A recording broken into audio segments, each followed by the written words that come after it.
Hello and welcome to History Through Question. Today's topic is Advent of European Powers, Dutch. Earlier lecture we will already cover the Portuguese that was considered the first European power in India. Next in line was Dutch. तो इनके बारे में हम देखेंगे. अगर हम इनका duchess name देखें इनकी कंपनी का तो it was the Verenigde Oost Indische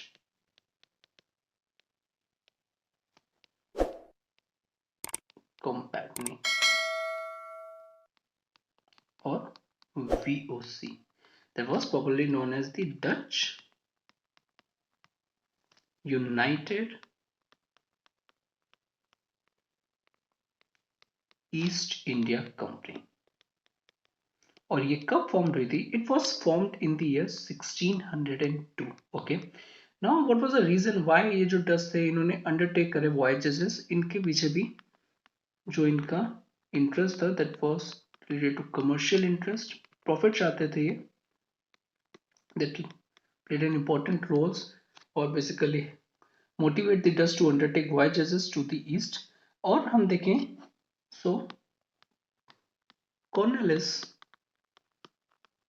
D Houtman इनको कंसिडर किया जाता है कि फर्स्ट डच मैन थे to reach Sumatra. It is in Java, Sumatra and Bantam. और वो इन्होंने किया था इन द ईयर 1596. इन 1602 में क्या हुआ था? जो स्टेट जनरल थे ऑफ द नेदरलैंड उन्होंने अमलगमेट कर दिया था many trading companies into the East India companies of the Netherland. तो 1602 में स्टेट जनरल जो कि नेदरलैंड के थे उन्होंने काफी इसका अमलगमेशन कर दिया था और अमलगेट कर दिए थे काफी trading companies into the East India company of the Netherland. Okay, now ये जो कंपनी थी ना, this company was also empowered to carry on war. इसके पास इतनी भी पावर थी कि वो कैरी कर सकती थी इनकेस अगर कोई वॉर की सिचुएशन आए तो उसको भी ऑटोमेटिकली और बेसिकली अपने आप ही हैंडल कर सकती थी. Second, to conclude treaties. अगर कोई ट्रीटी भी साइन करनी है तो ये कंपनीज इतनी एम्पावर थी कि वो ट्रीटीज भी साइन कर सकती है. और basically to take possessions of the territory, territory possessions भी ले सकती है.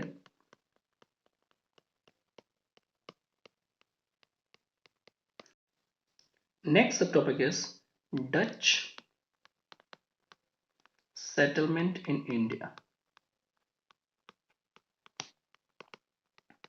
ओके, तो इसको अंडरस्टैंड करने से पहले से कुछ ज्योग्राफी देख लेते हैं इंडिया की.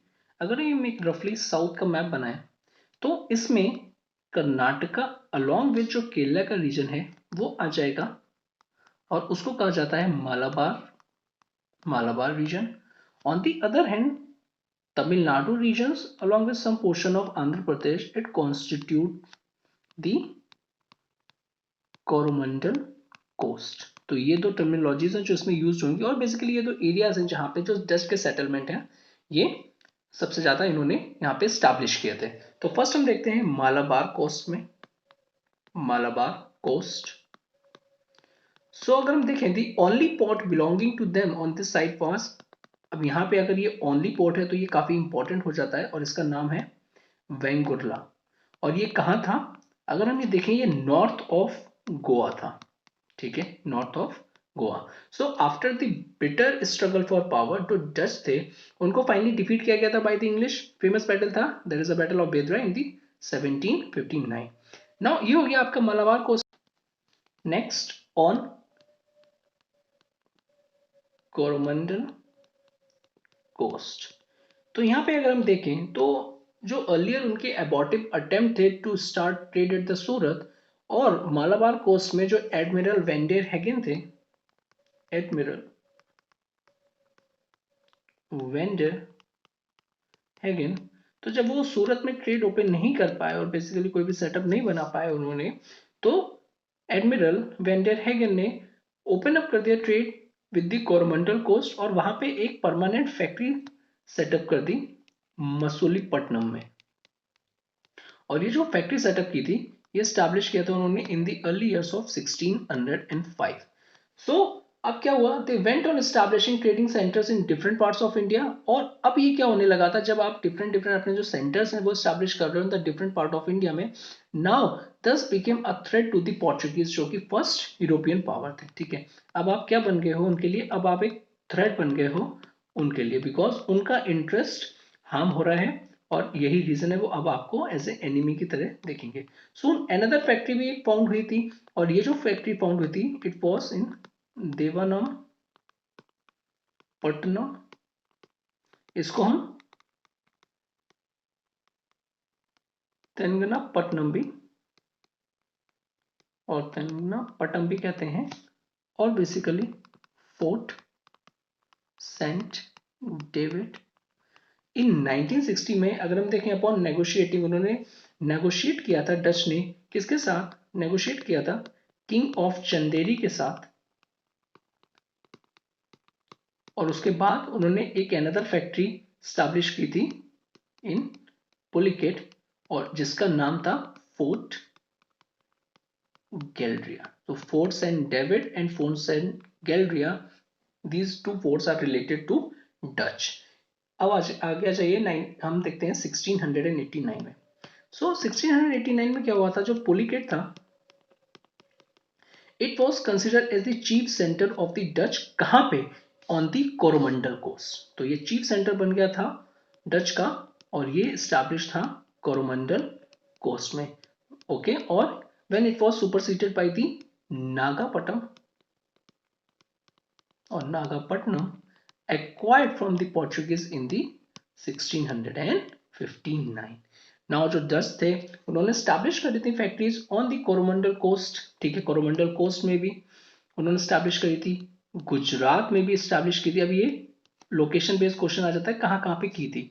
यूपी में भी की थी उन्होंने, बंगाल में भी की थी एंड इवन बिहार में भी की थी। तो इनकी जो फैक्ट्रीज की जो लोकेशंस थी और बेसिकली इनका जो रीच था वो सिर्फ लिमिटेड नहीं था मालाबार और Coromandel coast, Gujarat, Uttar Pradesh, Bengal and Bihar region में भी इन्होंने फैक्ट्रीज को स्टैब्लिश किया था। तो अगर ये स्टेटमेंट आता है तो ये स्टेटमेंट 110% करेक्ट होगा, प्लीज डोंट कंफ्यूज। नेक्स्ट 1609 में अगर हम देखें तो थोड़ा सा फैक्ट्रीज देख लेते हैं कब कब स्टार्ट हुई थी। दे open a factory in Pulicat और जो कि ये कहाँ पे है पुलिकट, ये नॉर्थ ऑफ मद्रास में है। सो ये नॉर्थ ऑफ मद्रास में है। Their other principal factories in India, अब वो सूरत, ये गुजरात में आ जाएगा 1616। नेक्स्ट आ जाएगा आपका बिमलीपट्टम और ये आ जाएगा 1641 में। कराईकल ये आ जाएगा आपका 1645 में। चिंसुरा ये आ जाएगा आपका 1653 में। बारानगर, कासिम बाजार, कासिम बाजार कहां पे है, मोस्ट नियर मुर्शिदाबाद, बालासोर, पटना जैसे हमने देखा था बिहार में। ठीक है, नेक्स्ट नागापट्टम, अब ये स्टैब्लिश किया था इन्होंने 1658 में। एंड कोचिन, और कोचिन का टाइम पीरियड क्या है 1663। तो माइट बी पॉसिबल अगर काफी फैक्चुअल इंफॉर्मेशन आया तो they will give you this chronological sequence, you have to arrange in a chronological sequence. तो आपको ये पता होना चाहिए, काफी इंपॉर्टेंट है। नेक्स्ट हम देख लेते हैं ये जो डच थे ये क्या एक्सपोर्ट करते थे इंडिया से। So textiles, women cloths according to the special patterns, वो कॉन्स्टिट्यूट करता था chief export of the Coromandel ports. कहां का, कोरोमंडल आपके पोर्ट का। अदर कमोडिटीज जो एक्सपोर्ट करते थे डच, अब वो क्या होती थी, वो इंडिगो होती थी, सॉल्ट पेटर होती थी, ओपियम होती थी and the most important export was, और ये जो कंज्यूम कहाँ होते थे, इनका जो बेस ये कहाँ पे जाते थे, that is Java and China. और इनको यहाँ से जब वो एक्सपोर्ट करते थे तो ह्यूज अमाउंट ऑफ प्रॉफिट होता था, इनॉर्मस प्रॉफिट होता था। Next is import. अब जब वो एक्सपोर्ट करेंगे तो हो सकता है उनको कोई चीज इंपोर्ट भी करवानी पड़े। अब वो कौन सी चीज होती है? As regarding import, apart from spices, ठीक है, तो कि chief article of the import थे टू द कोरोमंडल कोस्ट, और चीज क्या क्या थी? Sandalwood and pepper. अब ये आते कहां से थे? अब ये आते थे फ्रॉम दी आर्किपेलागो, जापान से, जापान के आर्किपेलागो से। और टेक्सटाइल जो आते थे चाइना, और यहाँ से कॉपर का भी थोड़ा सा इंपोर्ट होता था, वो भी आता था आपका जापान से। ओके, नाउ हमने देखा था इन्होंने स्टैब्लिश किया था अपना एक ट्रेडिंग सेंटर इन बंगाल में भी, तो हम देख लेते हैं ट्रेड फ्रॉम बंगाल। सो इन बंगाल अगर हम देखें जो डच थे, इन्होंने फर्स्ट एस्टैब्लिश करी थी फैक्ट्री कौन सी? पिपली। बट उसको काफी मीन्स थोड़े टाइम के बाद ही उसको अबेंडन कर दिया था। अब वो अबेंडन करके बालासोर का उन्होंने उसको वहां पे स्टैब्लिश कर ली थी अपनी factory, which was in turn neglected when a firm footing was obtain at Chinsurah. फिर बालासोर को भी छोड़ के जब चिंसुरा में उनका स्ट्रॉन्ग होल्ड हो गया तो उन्होंने बालासोर को भी छोड़ दिया on the Hooghly in the year 1653। Okay, so अब यहाँ पे ना डच ने क्या कंस्ट्रक्ट किए थे? डच ने कंस्ट्रक्ट किए थे फोर्ट, ठीक है था। अब उसका नाम क्या है? Fort Gustavus. अब ये कहाँ पे स्टैब्लिश किया था उन्होंने? ये चिंसुरा में किया था। Subsequently establish factory as Kasim Bazar, और फिर उन्होंने फैक्ट्री को कासिम बाजार के एरिया में भी, जो कि बहुत फेमस है, एंड पटना में भी स्टैब्लिश किया था। तो यहाँ पे आज हमने देखा कि डच के जो सेटलमेंट्स थे इंडिया में कहाँ कहाँ पे थे? मालाबार कोस्ट में और कोरोमंडल कोस्ट में। और उनकी जो रीच थी वो कहाँ कहाँ थी? बेसिकली आपके गुजरात हो गया, यूपी पोर्शन हो गया, बिहार हो गया और बंगाल हो गया। और नेक्स्ट लेक्चर में हम देखेंगे कि Anglo Dutch rivalry, it is because आप अगर एज ए यूरोपियन पावर आए हो और आपका जो इंटरेस्ट है वो भी कमर्शियल इंटरेस्ट है, ज्यादा से ज्यादा प्रॉफिट करने का, आप भी फैक्ट्रीज स्टैब्लिश कर रहे हो, और जो earlier powers that is Portuguese थी और जो आने वाली पावर्स थी जो इंग्लिश थी, उनका कहीं ना कहीं आपसे क्लैश होगा, ठीक है। तो it was resulted in the Anglo Dutch rivalry. और अल्टीमेटली हम उसके बाद देखेंगे what was the reasons or what reason played an important role in the decline of the Dutch in India. Okay, so till then, if you like this video, please do like, share and subscribe, and thank you very much for watching this. Have a good day.